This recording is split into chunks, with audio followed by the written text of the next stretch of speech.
Bismillahirrahmanirrahim. Assalamualaikum warahmatullahi wabarakatuh. Alhamdulillahirrabbilalamin. Wabihi nasta'in wa ala umuri dunya waddin. Wassalatu wassalamu ala asrofil anbiya'i wal mursalin wa ala alihi wa sahbihi ajmain amma ba'du. Sebelumnya, perkenalkan nama saya Ilan Fitriah. Saya dari Universitas Islam Negeri Sunan Gunung Jati Bandung. Di sini saya akan memaparkan mengenai tanggapan siswa terhadap kompetensi profesional guru dan hubungannya dengan prestasi kognitif mereka pada mata pelajaran PAI, penelitian pada siswa kelas 8 di SMP 1 Cianjur tahun ajaran 2021 sampai 2022. Baik, langsung saja. Mengenai pendahuluan, di mana guru merupakan salah satu tonggak pendidikan yang siap untuk mentransfer ilmunya yang kelak akan menjamin masa depan dari peserta didiknya, di mana menjadi seorang guru diharapkan tidak hanya dapat mengajarkan saja, akan tetapi dalam proses belajar mengajar harus dapat membuahkan hasil atau prestasi belajar siswa yang baik, di mana meski hasil belajar siswa itu akan bergantung pada potensi yang dimiliki oleh siswanya, namun hal itu tidak akan terlepas dari faktor eksternal yang mempengaruhi hasil belajar siswa, di mana yang menjadi faktor eksternal dari hasil belajar siswa ini ialah guru sebagai lingkungan sekolah. Hal ini karena hasil belajar siswa tidak akan terlepas dari bagaimana kemampuan guru dalam menguasai bahan pembelajaran, cara guru mengolah kelas, termasuk seperti kreativitas guru dalam menggunakan media atau metode dalam pembelajaran. Maka hal ini jika guru tidak mampu menguasai bahan pembelajaran dengan baik, maka transfer ke knowledge tidak akan berjalan dengan baik, sehingga siswa akan kurang memahami terhadap materi yang diajarkan oleh gurunya.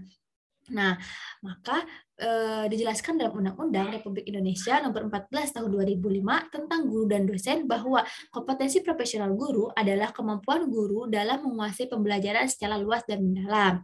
Nah, maka dapat dijelaskan bahwasanya apabila kompetensi profesional guru yang dimiliki oleh gurunya itu sudah dikatakan baik, maka seharusnya prestasi belajar siswa itu akan menjadi baik. Namun di sini terdapat permasalahan mengenai dua hal tersebut, di mana kompetensi akademik guru PAI di SMP 1 Cianjur ini sudah tergolong baik, terlihat dari kompetensi guru PAI yang sudah mumpuni untuk menjadi guru yang profesional dan dibuktikan dengan motivasi belajar siswa saat mengikuti pembelajaran.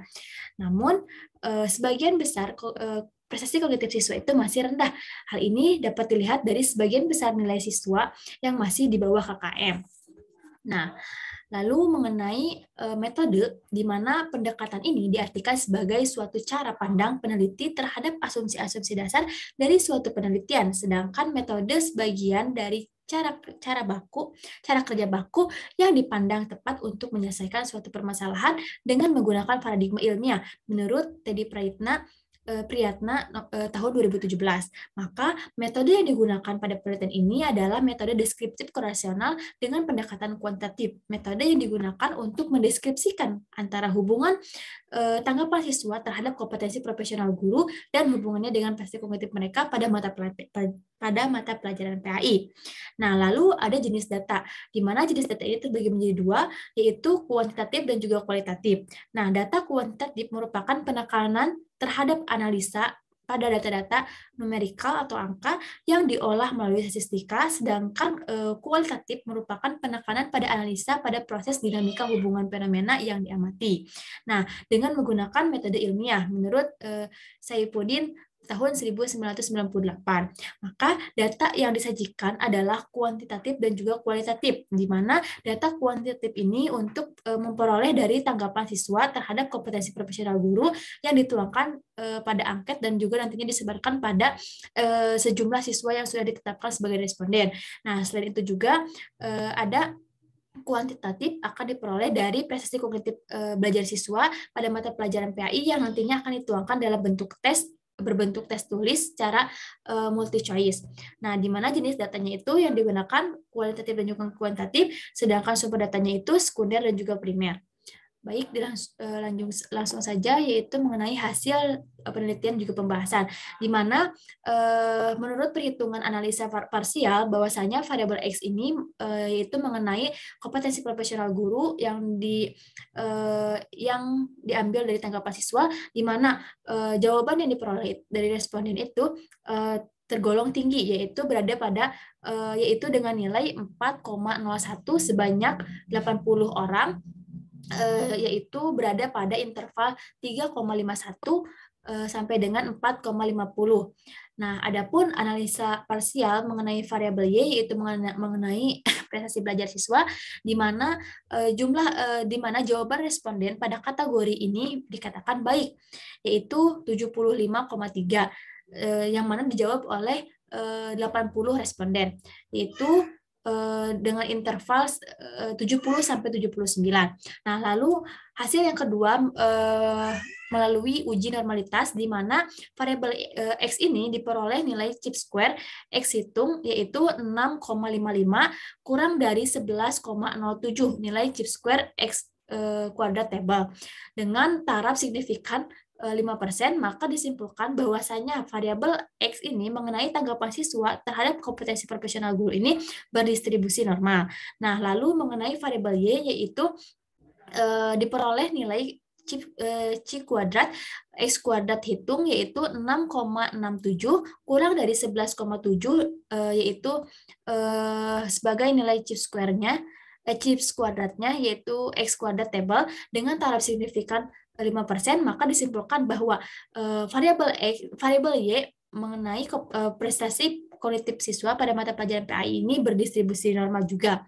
Nah, lalu mengenai analisis regresi variabel X dan juga variabel Y, di mana variabel X-nya itu yaitu variabel bebas tanggapan siswa terhadap kompetensi profesional guru, dan variabel tarikatnya yaitu variabel Y mengenai prestasi kognitif mereka pada mata pelajaran PAI. Derajat kebebasannya itu 1/7,78,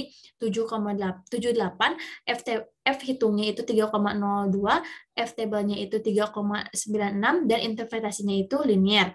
Nah, adapun korelasinya, di mana berdasarkan hasil perhitungan, maka ternyata nilai dari korelasi antara kedua variabel ini, yaitu variabel X dan juga variabel Y, adanya korelasi positif dengan melihat besarnya R 0,19, kisaran antara 0,00 sampai 0,19 berarti dapat dikategorikan ke dalam korelasi positif sangat rendah. Nah, maka dikatakan uji hipotesisnya itu ialah adanya korelasi positif dan signifikan antara tanggapan siswa terhadap kompetensi profesional guru dan hubungannya dengan prestasi kognitif mereka pada mata pelajaran PAI di kelas 8 SMP 1 Cianjur. Maka dapat disimpulkan bahwasanya diperoleh T hitung 1,74 lebih besar dari T table yaitu 0,22, maka hipotesis alternatifnya diterima. Artinya terdapat korelasi positif dan signifikan antara tanggapan siswa terhadap kompetensi profesional guru dan hubungannya dengan prestasi kognitif mereka pada mata pelajaran PAI dengan derajat pengaruh variabel X sebesar 3% terhadap variabel Y. Nah, lalu kesimpulan dari yang dipaparkan tadi yaitu yang pertama, tanggapan siswa terhadap kompetensi profesional guru ini dikatakan ke dalam kategori tinggi, yaitu dengan skor rata-rata yang diperoleh dari seluruh indikator X ialah sebesar 4,01 yang berada dalam interval 3,51 sampai dengan 4,50. Yang kedua yaitu mengenai prestasi kognitif mereka pada mata pelajaran PAI di mana dikategorikan dalam kategori baik, yaitu dengan skor rata-rata diperoleh dari seluruh indikator Y ialah sebesar 75,3 yang berada pada interval 70 sampai dengan 79.